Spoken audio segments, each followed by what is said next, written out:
The War to End All Wars by The Abyss. A plump rump. Celestia eyed the rather small slice of cake with an obvious look of disappointment. "This is it?" she asked, flicking her eyes up to meet Luna's as a frown formed on her face. "There is no more?" Luna let a sheepish grin slide on her face as she licked her lips, avoiding her sister's piercing gaze.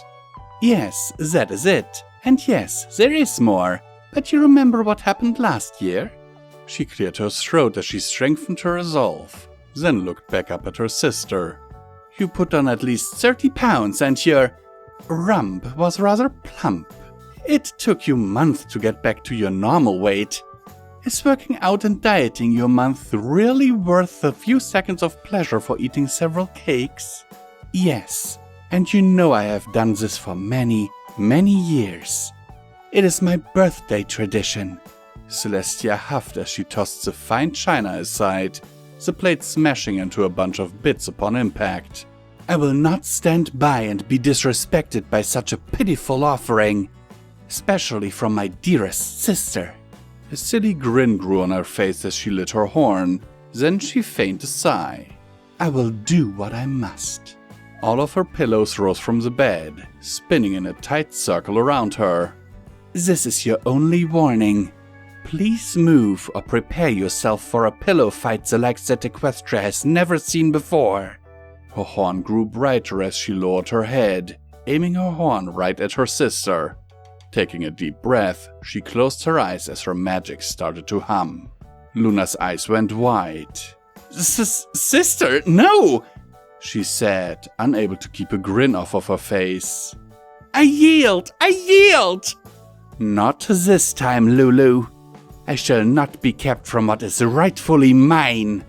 She used a spell to throw her pillows at her, but for some odd reason, the spell did not release. She cracked her eyes open, finding her precious pillows in Luna's magical grasp. "What? Oh, how did she do that?" she thought, her eyes narrowing. Luna dropped her pillows to the floor in a heap, making her eyes go wide. "How dare you drop my pretty pillows to the dirty floor! Now they have to be washed again!" She planted her forelegs onto the ground, spreading them wide. "This means war!" "Very well. I shall muster my forces and meet you on the field of battle then."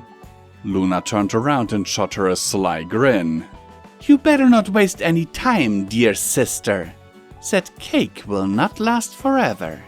"Are you keeping my cake hostage?" Celestia gasped. "Your evil knows no bounds." "Yeah, neither does your appetite," Luna said, earning a pillow to the face. The tip of her horn pierced the top corner, the pillow sliding down to rest at the base of her horn.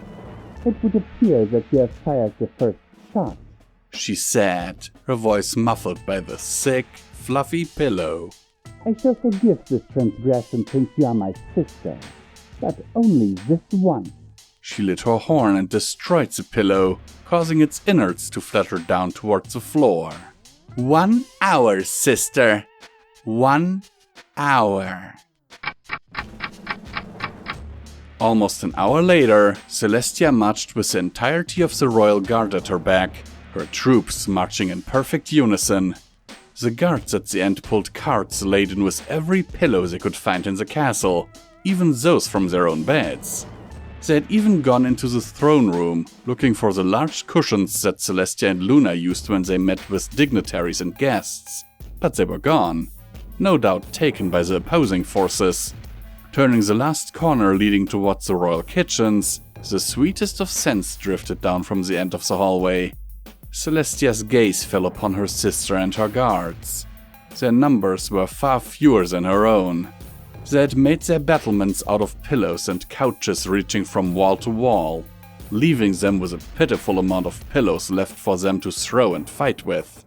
A deep smirk grew on Celestia's face as she stopped just outside of her throwing range. Her army stopped behind her, still stepping in time with a soundless beat, then stopped. slamming their last hoof step onto the marble floor. Luna jumped a little bit. That gets her every time, Celestia laughed. Surrender now or be prepared to fight to the last, she called out. Your forces can only fly. I brought every race, each with their own special set of skills. You are outnumbered. What if I give you just half a cake? None of this needs to happen, Luna yelled back. We've got a lot more in the ovens, but those are for us. Half a cake? Celestia scoffed. Do you really think that I would muster up all of my forces for just half a cake? Ha! I will take nothing less than everything in those kitchens. Desist at once and stand aside. Never! Celestia heard her sister giggle softly behind her battlements. Very well. You leave me no choice. Glancing over her right shoulder, she opened her mouth to utter the words that had been resting on the tip of her tongue since the smell of fresh cakes had grazed her nose. Attack, she said in the most nonchalantly way, her voice soft yet full of bridled strength. Her guards grabbed as many pillows as they could carry, then bolted forward, screaming at the top of their lungs. Luna's bat ponies leapt over their battlements, flying high to avoid Celestia's guards. They threw their pillows down with as much force as they could muster, most of them finding their marks. Celestia's guards returned fire, the earth ponies kicking their pillows up to knock them off course while the Pegasi jumped into the air, a pillow held in each hoof.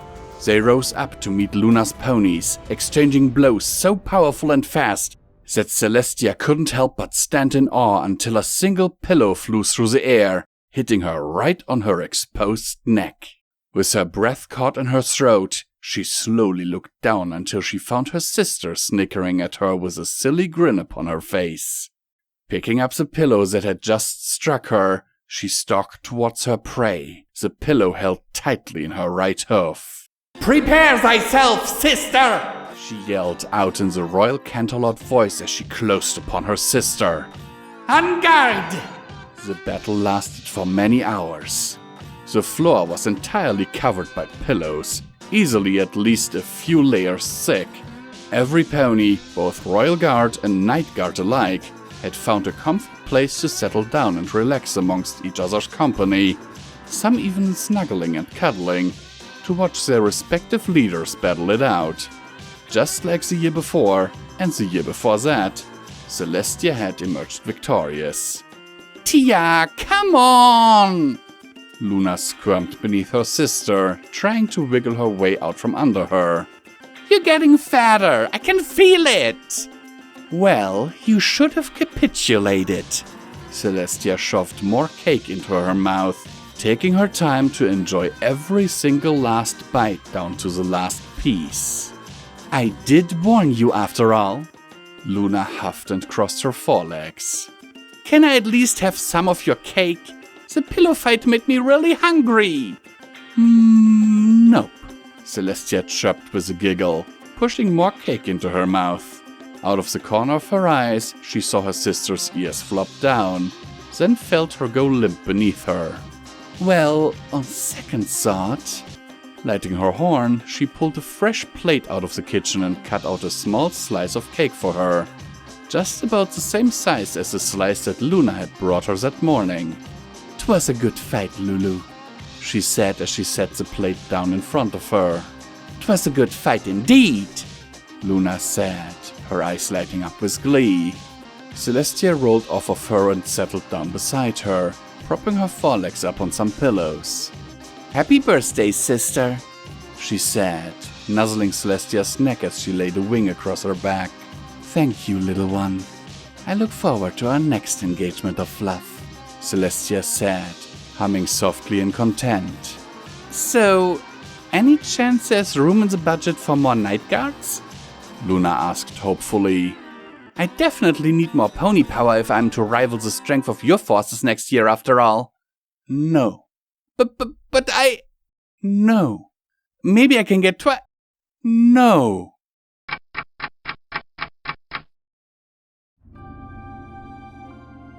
We here at Pony&Wolf Productions thank these amazing patrons of ours for their monthly support, without which all of this would not be possible. We sincerely appreciate it, and every dollar helps, is needed, and will be used to keep us going to produce audiobooks for your continued enjoyment. It is, now more than ever, important that you support your favorite creators if possible, due to YouTube changing in a way that is not very friendly to content creators. Especially small content creators, like us.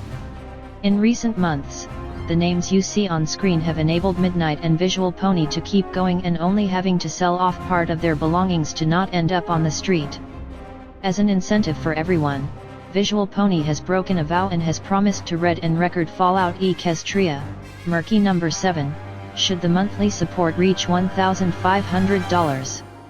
To be clear, this is the absolute minimum amount needed to keep the apartment and all bills paid without starving, while a production of this size is ongoing. The estimated time for this production would be 3 to 4 years, but people already said that Project Horizons was impossible to do, right? And now look who did it, so with Pony&Wolf, you know we can finish the job. For further information on how to support us, please have a look at the description of this video, as there are also other ways, like our merch store. Sincerely and forever yours, your Pony&Wolf team.